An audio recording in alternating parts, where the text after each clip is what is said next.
Okay, here we go. It's May 4th and Star Wars Day, and may the 4th be with you.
Okay, a little bit of music intro.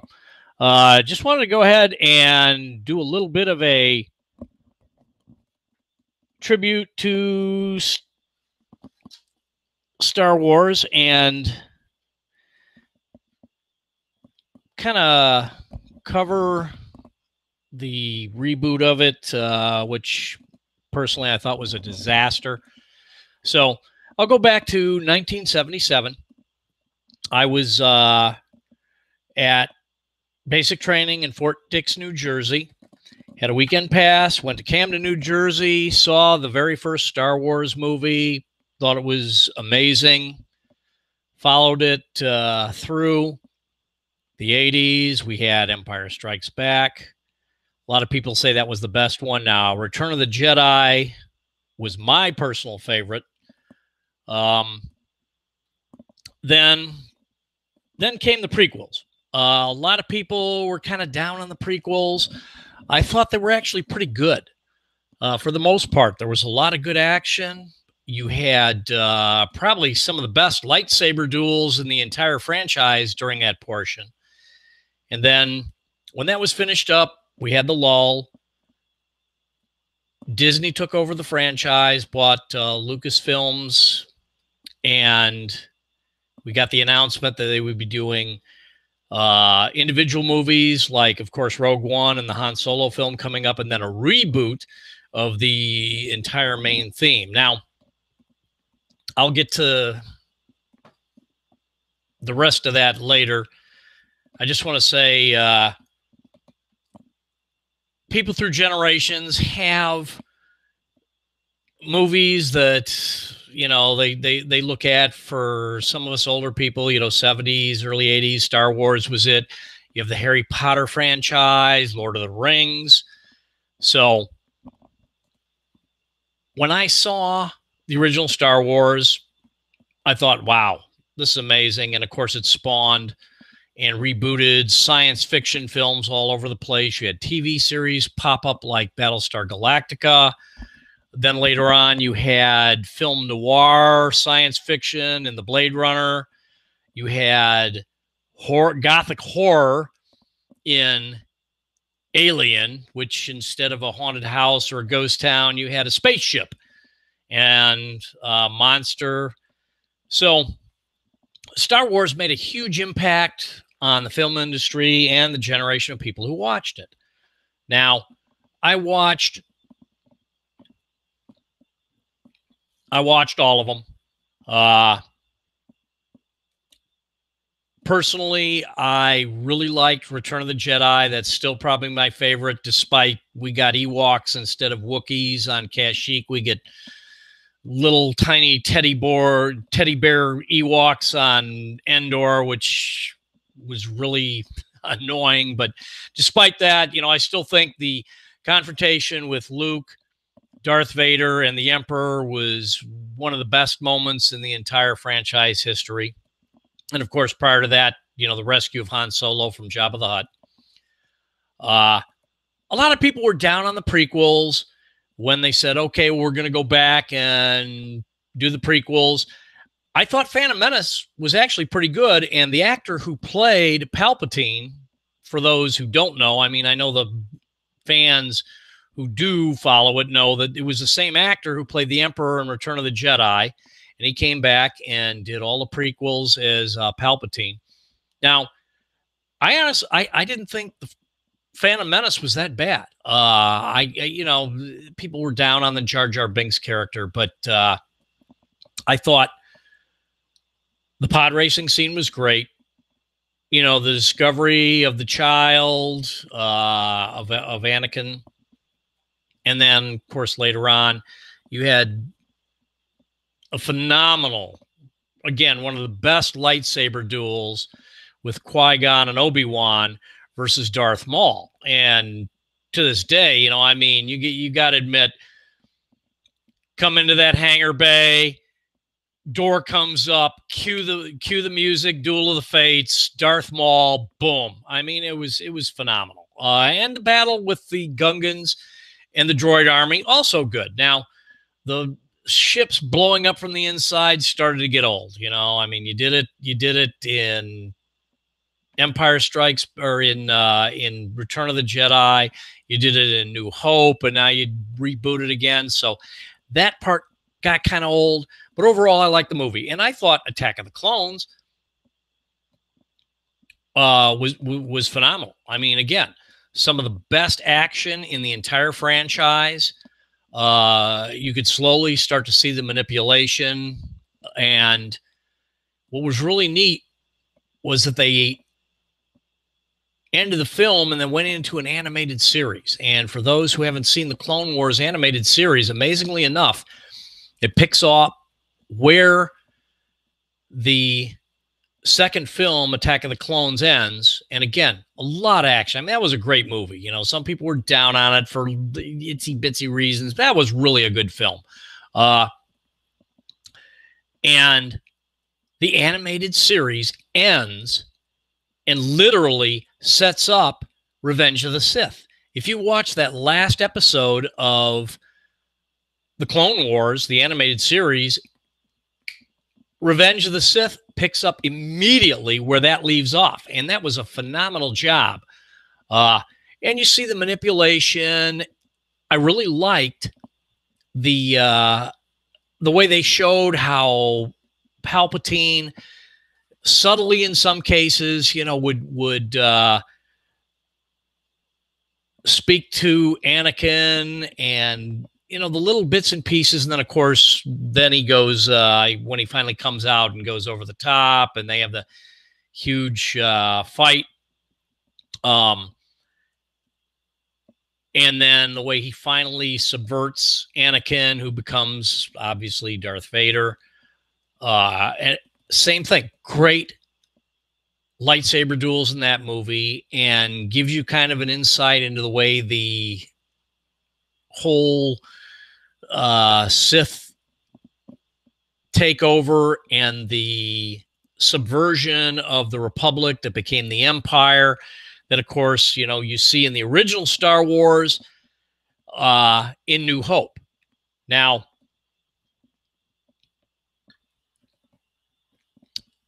to me, when I heard, they were doing the reboot, and at first, I heard J.J. Abrams, I thought, wow, this is great. And when I saw Force Awakens, it was bad. I mean, I was very disappointed. It was bad. Probably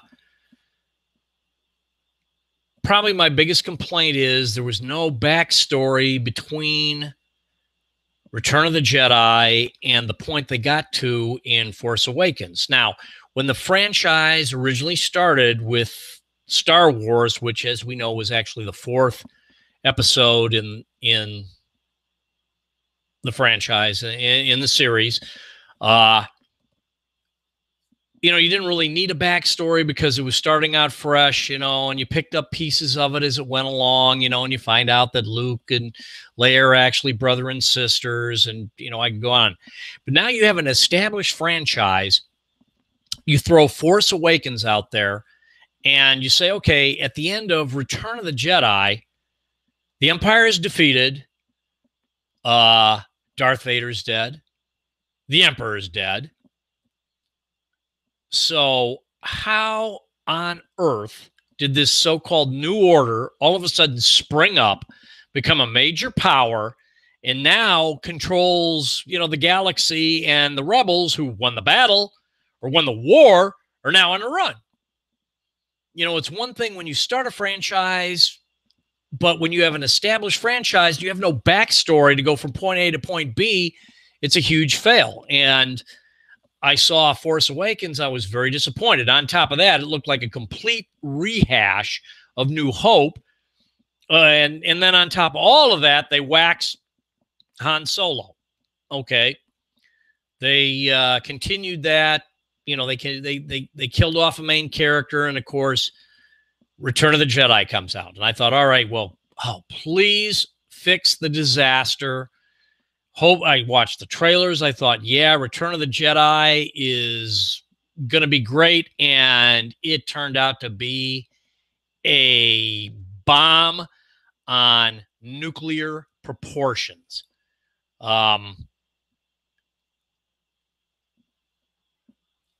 It literally, when I saw the reviews online, before I saw the movie, I kind of held off. I said, well, I'll wait and see, make my own decision up. And so I finally watched the movie after, and wow. I mean, it was really bad. It wasn't just bad. It was god awful. And yeah, as in Star Wars fashion, the effects were great, and you still had a lot of scenes that were good, that were humorous, but it just seemed that they were trying to make some kind of a weird-ass statement that I, to this point, still don't figure out. I mean, other than, the obvious social justice BS they kind of shoehorned in there, and I'll get to that in a minute. But a lot of people were down on Disney, and I want to say this in Disney's defense. They own the Marvel franchise. Marvel franchise has done great. They allow the individual studios to go ahead and do whatever they have to do. They're not hands-on. If you want to blame anybody about the absolute bomb that was The Last Jedi, you can blame Lucasfilm Ltd. CEO Kathleen Kennedy and the director Rian Johnson. And to me, the tip-off should have been the interviews with Mark Hamill. At first, he was kind of tight-lipped, and then as it went on, he was saying, well, don't think this is going to be what you think it is, because it's not. And at first I thought, okay, well, maybe he's just disgruntled with the franchise. Maybe there's something going on here. And of course, as they kill his character off at the very end, but it was way, way worse than that. I mean, some of the characters were just shoved in there. I mean, purple hair. I'm thinking to myself, who? What? And I looked at the Rose character. Okay, she loses her sister, and there's some kind of character arc storyline, but it never really goes anywhere. And then the total shoehorn of the casino planet that was like, again, some kind of political statement just shoved into the movie that eventually really had nothing at all to do with the entire story. Now, you know, Luke's in exile, and some people say, well, why did he leave? Okay, you know, Jedis go into exile. That's what they do. You know, Yoda went in exile. Obi-Wan went into exile. Luke went into exile. But the Luke character, it was like character assassination. He's like this grumpy old guy, bitter. Okay, you know, you could say, yeah, he lost his faith in the Jedi. The conflict between him and Kylo Ren, okay. But you never really understand where all of this came from. But again, you know, the way they started with Force Awakens, again, there should have been some kind of earlier period. They should have started it earlier. There should have been a better backstory. There should have been something prior to Force Awakens before they ended up in what was, you know, I don't know what the hell. You look at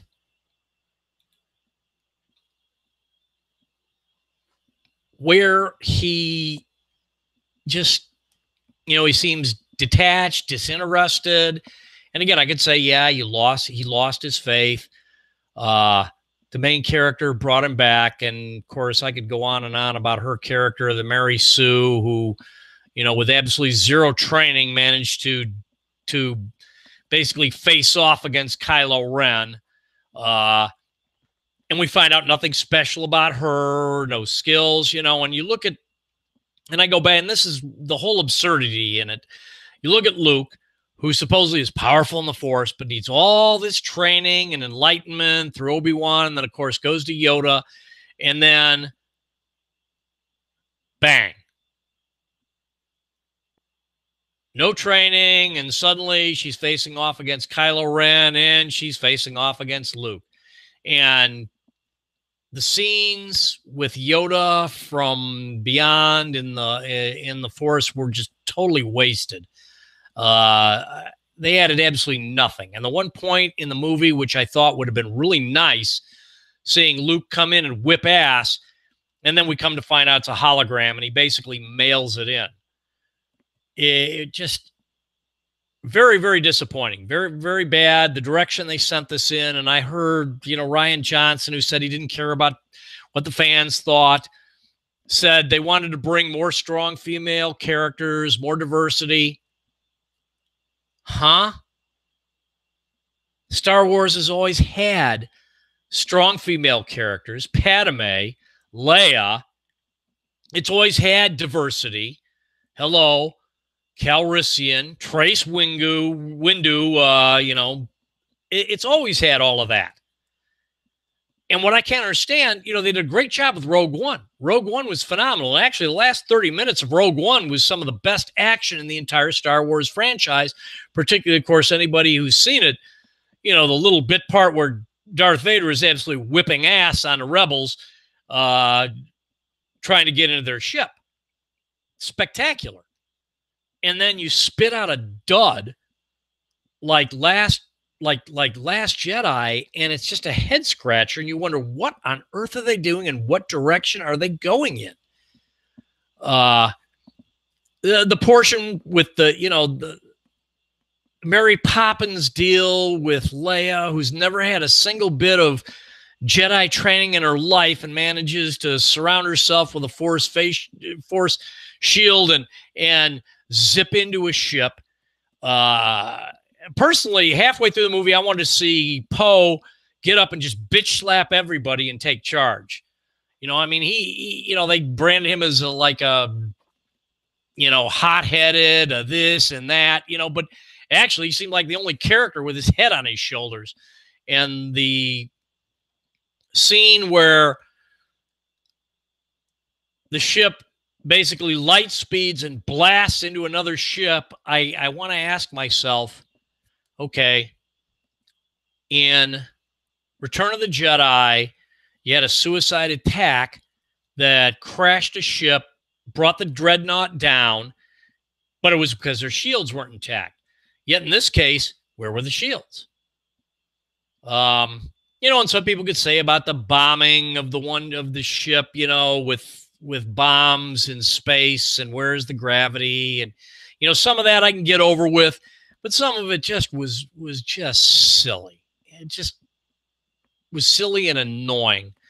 And even Disney at one point finally came out and admitted, that there was a mistake here.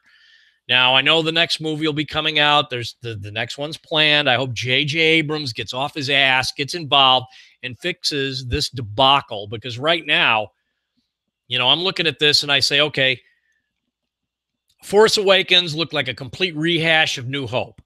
And now, The Last Jedi looks like a rehash of Empire Strikes Back. Now they went from controlling the galaxy at the end of Return of the Jedi to whatever happened, and now their asses are getting beat, and now they're down to nothing, and we have no idea why. And the Snoke character, this is probably one of the most bizarre of all the things. The Snoke character, who looks like a Lord of the Rings character, not a Star Wars character. We have no idea who he is, where he came from. He's supposed to be this super powerful Sith Lord. And literally, in The Last Jedi, gets killed by a snap of the fingers by a guy who we called imbalanced prior to that. And then you have a moment where the two of them, Kylo Ren, they're fighting together, and then turns around and nope. Now there's no, it looks like there's a connection. Now there's no connection. And then there's the issue between him and Luke Skywalker. And she's always in the right place at the right time. The Mary Sue character, she just really, with no training, no special abilities, bang. And suddenly she has these awesome Jedi powers, and she's always in the right place at the right time. You had the Captain Phantasm character, which I don't even know why they bothered with that character. Now, the Rose character, after the shoehorned in statement at the Casino Planet, you thought, okay, well, there's something going here. And then bang, they kill her off. And it's funny because all of these sacrifices were just being made by the female characters, with Rose, killing herself, and then Purple Hair killing herself. I'm saying to myself, what are you doing? It was just such a huge disappointment when there was so much hope. So based on the original Star Wars, I'm going to say, please, God, J.J. Abrams, fix this freaking debacle. And my new hope is that the next Star Wars movie is better and fixes what right now looks like a complete disaster. And I have no idea what road it's heading down. Story arcs that were just jumbled, that went nowhere.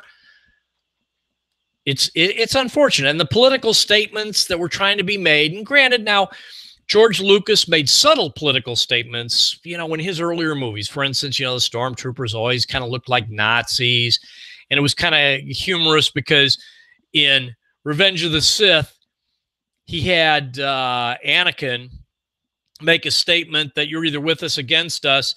And Obi-Wan says, only a Sith deals in absolutes, which was a total contradiction from Yoda in Empire Strikes Back, who says, there is no try.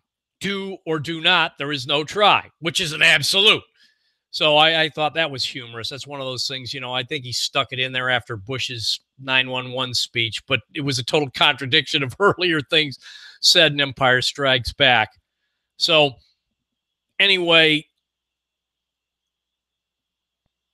I grew up on the Star Wars franchise.